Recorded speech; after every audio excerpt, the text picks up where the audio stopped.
Hello students, তোমাদের আগেই বলেছিলাম ক্লাস 9 এর জন্য প্রথম পর্যায়ক্রম মূল্যায়ন 2023 এর ভৌতবিজ্ঞানের প্রশ্নের উত্তর সহ আলোচনা করব। চলো আজকে তোমাদের উত্তরগুলো বলে দিচ্ছি। প্রথমে গ্রুপ এ একের দাগ, সঠিক উত্তর নির্বাচন করে ক্রমিক সংখ্যা সহ সম্পূর্ণ বাক্যে উত্তর দাও। একের কোশ্চেন, কি হতে দৈর্ঘ্য মাপার সবচেয়ে বড় একক হলো পারসেক, অর্থাৎ ডি এর উত্তরটা সঠিক। এরপর দুইয়ের কোশ্চেন দেখো, তুলাযন্ত্রের ওজন বাক্সে বাটখারাগুলির ভরের অনুপাত হলো 5:2:2:1, অর্থাৎ সি এর উত্তরটা সঠিক। মাত্রাহীন রাশি, দেখো এখানের মধ্যে মাত্রাহীন রাশি কোনটা হবে? পারমাণবিক ভর, অর্থাৎ বি এর উত্তরটা মাত্রাহীন রাশি। এরপর দেখো কি দিয়েছে চারটা, একটি কণার প্রাথমিক বেগ 20 মিটার পার সেকেন্ড, মন্দন হচ্ছে 2.5 মিটার পার সেকেন্ড স্কোয়ার হলে কণাটির থামার সময় কত? দেখো এক্ষেত্রে তোমরা মনে রাখবে, আমরা জানি যে মন্দনের ক্ষেত্রে ভি সমান ইউ মাইনাস এটি, যেক্ষেত্রে ভিটা হচ্ছে 0 হচ্ছে আর ইউটা হচ্ছে 20 আর এটা হচ্ছে 2.5 গুণিত টি করে নিলাম। সেক্ষেত্রে কি লিখতে পারি যে 2.5টি সমান হচ্ছে 20, বা দিয়ে টি সমান কত হচ্ছে 20/2.5, দশমিক তুলে এখানে শূন্য বসিয়ে নিলাম। 8×5=200, অর্থাৎ টি এর মান কত এলো? 8 সেকেন্ড। তাহলে সঠিক উত্তর হলো 8 সেকেন্ড। এরপর দেখো, সুষম ত্বরণে চলমান একটি বস্তুর ওপর একটি প্রতিমিত বল সংস্থা ক্রিয়া করে। এরপর দেখো 6 কোশ্চেন, যে পরমাণুটির এল কক্ষটি ইলেকট্রন দ্বারা পরিপূর্ণ থাকে সেটি হলো। দেখো হিলিয়াম, নিয়ন এগুলোর এল কক্ষ সম্পূর্ণভাবে ভর্তি থাকে। যেহেতু এটা দুটো কক্ষপথ, তাই প্রথম কে কক্ষে 2টো ইলেকট্রন, এল কক্ষে 8টা ইলেকট্রন, অর্থাৎ 10টা ইলেকট্রন মোট থাকছে। তাহলে 10 নম্বরে পরমাণু কোনটা থাকে? Hydrogen, helium, lithium, beryllium, boron, carbon, nitrogen, oxygen, fluorine, neon, অর্থাৎ সঠিক উত্তর নিয়ন হবে, কারণ 10 নম্বরে নিয়ন থাকছে। এরপর দেখো 7 কোশ্চেন, দুটি পরমাণুর ভর সংখ্যা সমান নয় অথচ পরমাণু ক্রমাঙ্কের সমান হলে তাদের বলা হয় আইসোটোপ হবে, অর্থাৎ সি এর উত্তরটা সঠিক হবে। এখানে ভুল উত্তর আইসো বার করেছে, এটা আইসোটোপ হবে সি এর উত্তর। এরপর দেখো, যে পরমাণু ক্রমাঙ্ক ও এ ভর সংখ্যা বিশিষ্ট এম মৌলের একটি পরমাণুকে জেটির দ্বারা প্রকাশ করা হচ্ছে। দেখো যেহেতু জেড হচ্ছে পরমাণু ক্রমাঙ্ক আর এ হচ্ছে ভর, তাহলে এটা উপরে থাকবে, জেডটা নিচে থাকবে, অর্থাৎ এক্ষেত্রে এর উত্তরটা সঠিক হবে।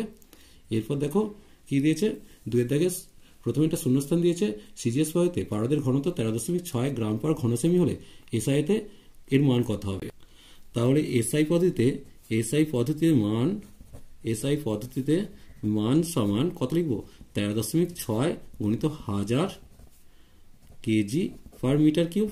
তাহলে সেক্ষেত্রে কত হচ্ছে? দশমিক তুলে 10 হয়ে গেল, 0 কাটিয়ে দিলাম, তাহলে 13,600 কেজি পার মিটার কিউব। এরপর দেখো, দুটি একই একক বিশিষ্ট ভৌত রাশির উদাহরণ দাও যার একটি স্কেলার রাশি একটি ভেক্টর রাশি। দেখো স্কেলার রাশি হচ্ছে দ্রুতি হবে আর ভেক্টর রাশি হচ্ছে কি হবে?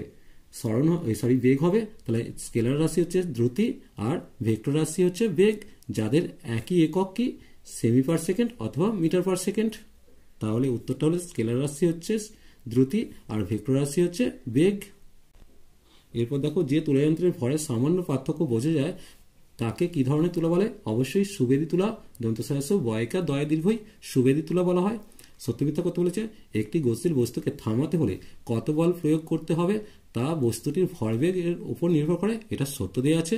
একটি স্পর্শহীন বলের উদাহরণ অবশ্যই মহাকর্ষ বল বা অভিকর্ষ বল অথবা চৌম্বক বল, যে কোনো একটা লিখবে। একটি স্পর্শজনিত বলের উদাহরণ অবশ্যই ধাক্কা বা টানা, যে কোনো একটা লিখবে। এরপর দেখো 5 কোশ্চেন, সমবেগী গতিশীল কোনো বস্তুর বেগ সময় লেখচিত্রের প্রকৃতি লিখেও চলো দেখে নেব। দেখো বেগ সময় লেখচিত্রটা হচ্ছে, এটা যদি আমি এটা বেগ অক্ষ ধরি আর এটা যদি সময় অক্ষ ধরি, সেক্ষেত্রে সমবেগে গতিশীল বস্তু এটা হচ্ছে লেখচিত্র প্রকাশ করছে, অর্থাৎ সময় অক্ষের সঙ্গে সমান্তরাল হচ্ছে। এরপর দেখো কি দিয়েছে, শূন্যস্থান করে দিয়েছে, একটি পরমাণুর ইলেকট্রন 2.6, তার ভর সংখ্যা হচ্ছে 15, নিউটন সংখ্যা চেয়েছে। প্রথমত ইলেকট্রন কটা আছে? 8টা, ভর সংখ্যা 15টা। তাহলে ইলেকট্রন যদি 8টা হয় তাহলে পরমাণুর প্রোটন সংখ্যাও 8টা, তাহলে 15 থেকে যদি প্রোটন 8টা বাদ দিই 7 পড়ে থাকছে, অর্থাৎ নিউটন সংখ্যা 7 হবে। একটি ইলেকট্রনের ভর একটি হাইড্রোজেন পরমাণুর ভরের কত অংশ? দেখো একটি ইলেকট্রন পরমাণুর ভর একটি হাইড্রোজেন পরমাণুর ভরের 1/1800 অংশ, তাহলে 1/1800। নিউক্লিয়ন কাকে বলে? সাধারণত নিউক্লিয়াসের ভেতরে যে প্রোটন ও নিউট্রন থাকে তাদের একত্রে নিউক্লিয়ন বলে। এরপর দেখো 3 গ্রুপ সি, বলের মাত্রার সমীকরণ নির্ণয় করতে বলেছে, চলো দেখে নেব। দেখো আমরা জানি বল সমান বস্তুর ভর গুণিত ত্বরণ হয়। সেক্ষেত্রে ভর মানে হচ্ছে, ভরের মাত্রা হচ্ছে এম, আর ত্বরণের মাত্রা যদি আমি সাইডে তৈরি করে নিই, ত্বরণটাকে যদি আমি আলাদাভাবে তৈরি করে নিই, তাহলে কি হবে? ত্বরণ মানে হচ্ছে সরণ বাই সময় স্কোয়ার। তাহলে সেক্ষেত্রে কি লিখবো? L by T square. তাহলে সেক্ষেত্রে এখানে লিখলাম এল বাই টি স্কোয়ার। এবার মাত্রাটা যদি আমি লিখে নিই M L T to the পাওয়ার -2, মাত্রা অবশ্যই থার্ড ব্র্যাকেটে লিখবে। এরপর দেখো কোনো গড় সৌরদিন কাকে বলে, সেকেন্ডের মান কত? দেখো গড় সৌরদিন কাকে বলে তোমরা নিশ্চয়ই জানো। এক বছর অর্থাৎ 365 দিনের সৌরদিনকে যোগ করে সমষ্টিকে যদি আমি 365 ভাগ করি তাহলে গড় সৌরদিন পাবো। এর মান হচ্ছে 86,400 সেকেন্ড। তোমরা করবে কি? গড় সৌরদিন, এক গড় সৌরদিন সমান 24 × 60 × 60 সমান 86,400 সেকেন্ড। এরপর দেখো কোনো তরলের ঘনত্ব যদি এত হয় 200 সেমি কিউব তরলের ভর কত? যেহেতু তরলের ঘনত্ব 0.8 সেমি কিউব দিয়েছে, গ্রাম পার সেমি কিউব দিয়েছে, তাহলে আমি লিখতে পারি 1 সেমি কিউব তরলের ভর হচ্ছে 0.8 গ্রাম, আর 200 সেমি কিউব তরলের ভর কত হবে? 0.8 × 200। এবার দেখো দশমিক তুললাম, এখানে শূন্য করে নিলাম, একটা শূন্য কাটলাম, তাহলে 160 গ্রাম পেয়ে গেলাম। এরপর দেখো স্থিতি ও গতি কাকে বলে এটা তোমরা লিখে নেবে। একটি বস্তুর বেগ হচ্ছে 5 মিনিটে 10 মিটার পার সেকেন্ড থেকে 25 মিটার পার সেকেন্ড হলে এর ত্বরণ কত? খুবই সহজ অঙ্ক।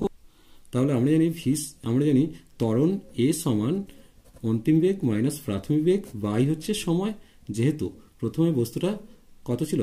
10 থেকে 25-এ গেছে, তাহলে 25 - 10, তাহলে 25 - 10কে 5 দিয়ে ভাগ করব, তাহলে কত আসছে? ওপরে 15/5, সেক্ষেত্রে 3 মিটার পার সেকেন্ড স্কোয়ার, অর্থাৎ ত্বরণের মানটা হচ্ছে 3 মিটার পার সেকেন্ড স্কোয়ার পেলাম। এর পরের অঙ্কটা দেখো 500 গ্রাম ভরের কোনো বস্তুকে 2 মিটার পার সেকেন্ড স্কোয়ার ত্বরণ সৃষ্টি করতে কত নিউটন বল প্রয়োগ করতে হবে?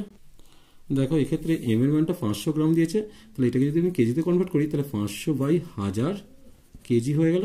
সমান দিয়ে 0 0 কাটলাম, তাহলে 1/2 কেজি পেলাম। এখন প্রযুক্ত বল এফ সমান এম গুণিত এ সমান দিয়ে কত? এম এর মান হচ্ছে 1/2 আর ত্বরণটা হচ্ছে 2, 2 কেটে দিয়ে 1 নিউটন পেলাম, অর্থাৎ প্রযুক্ত বলের মান হচ্ছে 1 নিউটন। বাকি কোশ্চেনগুলো একটু চোখ বুলিয়ে নাও, এগুলো খুবই সহজ কোশ্চেন। বিশেষ করে আইসোটোন কাকে বলে এর উদাহরণ তোমরা বইতে পেয়ে যাচ্ছ। একটি পরমাণু যোজ্যতা কক্ষে এম এর 2টি ইলেকট্রন আছে, মৌলটি পরমাণু ক্রমাঙ্ক কত? দেখো কে কক্ষে 2টো, এল কক্ষে 8টা, এম কক্ষে 2টো, তাহলে মোট 8 আর 2 10 আর 2 12, অর্থাৎ পরমাণুটার ইলেকট্রন হচ্ছে 12টা। তাহলে তার নামটা কি হবে? Hydrogen, helium, lithium, beryllium, boron, carbon, nitrogen, oxygen, fluorine, neon, sodium, magnesium. অবশ্যই মৌলটার নাম হবে ম্যাগনেসিয়াম। এরপর বাকি কোশ্চেনগুলো একটু চোখ বলে নাও, যদি কোনো সমস্যা থাকে অবশ্যই কমেন্ট সেকশনে জানাবে। চলো আজ এই পর্যন্তই, নেক্সট ভিডিও নিয়ে খুব তাড়াতাড়ি হাজির হবো। ভিডিওটি ভালো লাগলে লাইক শেয়ার কমেন্ট করো, পারলে চ্যানেলটাকে সাবস্ক্রাইব করে নিও। চলো টাটা, বাই।